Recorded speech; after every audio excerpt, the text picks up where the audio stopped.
Right now, you've got the auto manufacturers lobbying very hard to give back a lot of money when you buy a hybrid or Chevy Bolt or a Leaf.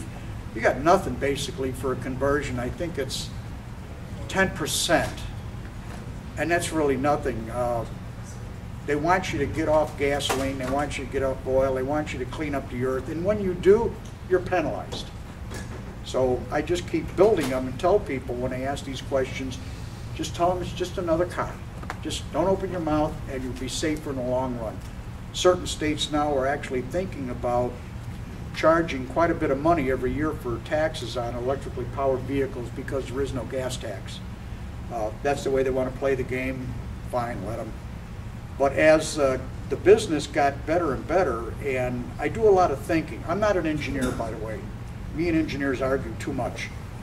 I said, you make your own parts in your own business, you keep all your money in your own business. I got a thing here. I don't know if this even works. I don't know how it works. What would you like that? Oh, okay, there you go. That's a 9-inch motor ready to go in right now. Now this plate that I made, I designed, that's a front motor mount. That hangs the motor. It'll support every other thing I have to put on there because it is steel. The neat thing about it, it will fit any car in the world. I don't care what kind of car, front wheel drive, rear wheel drive, whatever it is, it will fit with a slight amount of modifications. That's how you got to do it. You just got to think a little bit. That's inside my El Camino. Which one? Well, it's a free website a friend of mine put together, so I'm not, expecting too much out of it. I used to buy vehicles for people that were out of state, and I don't do that anymore because I've done it to a few of them, and they say, oh, I didn't know it was really that color after they get 30 or 40 photographs of it. So I stopped doing that. I also stopped painting them, doing body work. It just wasn't worth it because I pushed these cars out real quick. 10 days is about average for me to convert a car. The fastest time was 2 days, 2.5 days, and it was out the door. You can see some of them on a trailer. The one on a trailer there, they were an interesting group. They came from Canada. Canada's got rules about electric vehicles. So how they brought it down to me is they drove it, once they got to the Canadian-US border, they took it off the trailer. Then they drove it across the border. His truck was right behind the little red truck. So they took all that information. It legally couldn't be brought into Canada.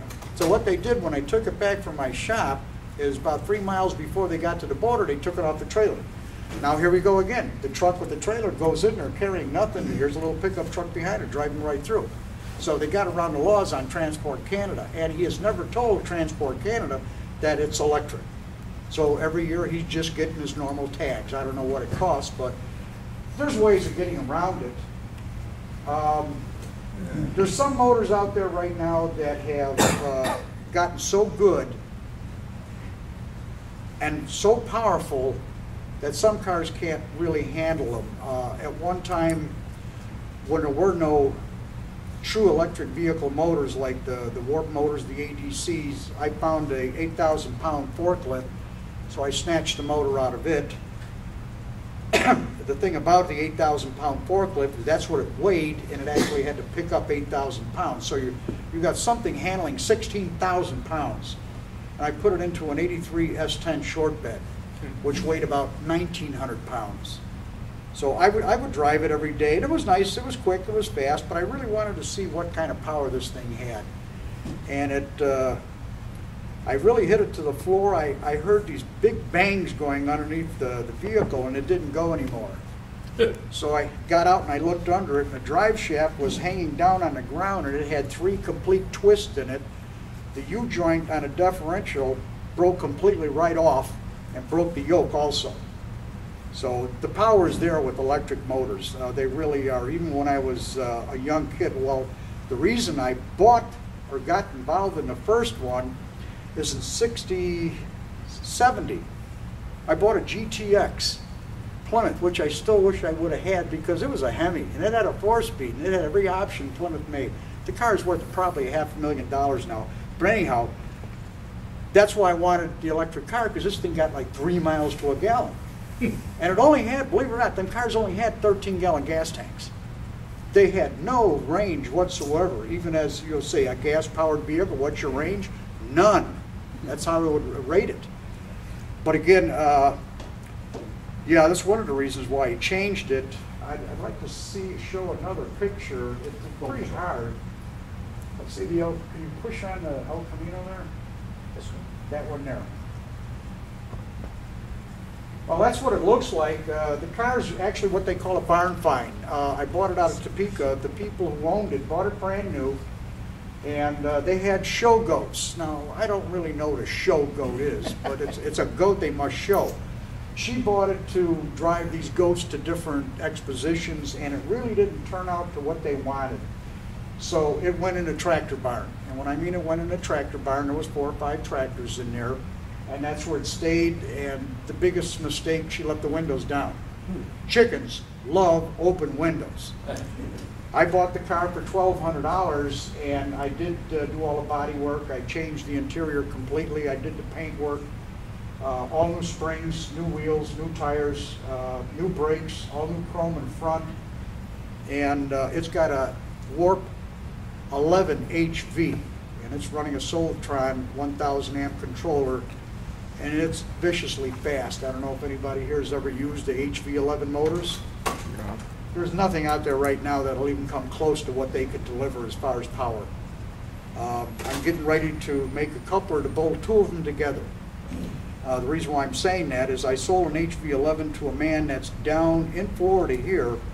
He makes kit cars, and he has a 63 split window Corvette kit car with the tubular frame. The rear suspension, the front suspension, and the body is 1,300 pounds. So I got a Mozilla 2,000 amp controller and the Warp 11 HV, and he said the thing was almost uncontrollable. Now he wants another motor and another controller.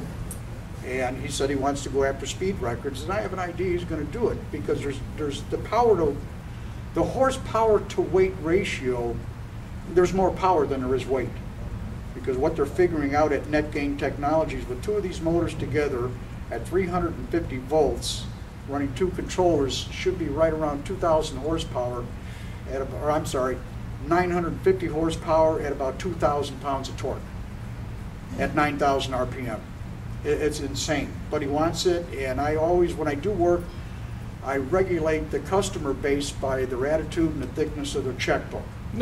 Got to remember, it's a business, and this is an incredible business to be in, to do it full time, and there's very few companies doing it full time. Steve here is doing it. He's been doing it for quite a long time.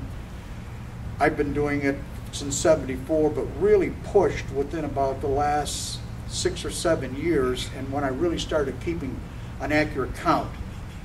Me and my wife kind of figured over within about the last, let's say 3 weeks, we're trying to figure out how many, probably around 400 vehicles that I've converted.